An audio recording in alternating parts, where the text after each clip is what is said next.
Hello students.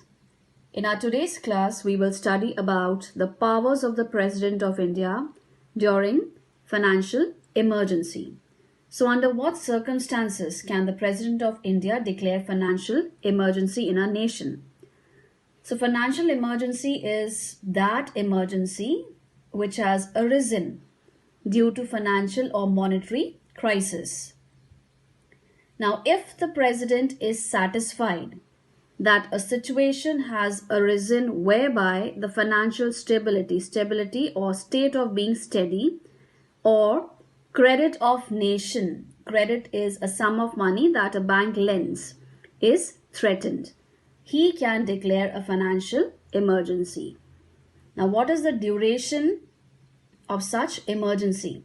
Such a proclamation here refers to financial emergency, has to be laid before both houses of parliament and, underline, is valid for 2 months unless it is approved by resolutions of both houses of parliament.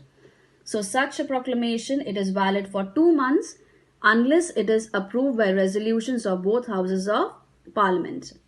And if the Lok Sabha is dissolved, when such a proclamation again here refers to financial emergency, is made and a resolution supporting it is passed by Rajya Sabha, the proclamation will cease or stop to exist at the expiry of 30 days from the date on which the Lok Sabha first sits after its reconstitution. Now next we have the effect of financial emergency on the nation. First,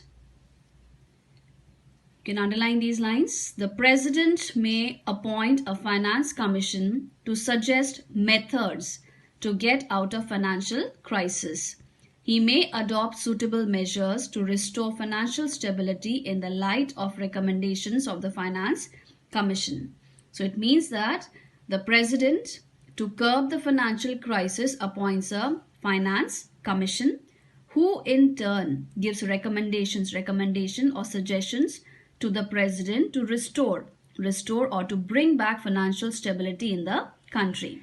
Now second, the President can reduce the salaries and allowances of all or any class of persons, including the judges of the Supreme Court and the High Courts. So what is an allowance, girls? It is an amount of money that is given at regular interval for a specific purpose. For example, house rent, you can call it house allowance, then servant allowance, travel allowance, medical allowance. So what happens?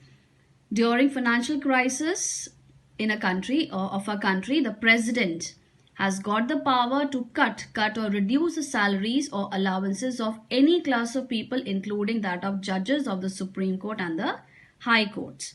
This happens when there is an emergency situation in a country. Next, all money bills passed by the Lok Sabha are to be submitted to the President for his or her consideration. So as we have already studied earlier, that no bill can become a law without the assent and the signature of the President. And especially if we talk about the money bill passed by the Lok Sabha are to be submitted to the President for his or her consideration or approval. Next point, the President can issue instructions to the states in regard to the utilization of funds in the manner he thinks fit. So the President can issue instructions or guidelines to the various states regarding the utilization of the funds in the manner he thinks fit. Now the last point, the President may order the state to submit money bills to him for his approval or assent.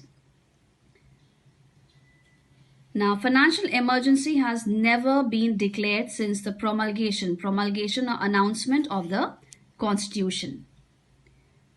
So these are the 5 effects of financial emergency on the nation. Tomorrow we shall study about the Vice President, his qualification, then his term of office and powers and functions. I wind up my class here today, girls. Good day.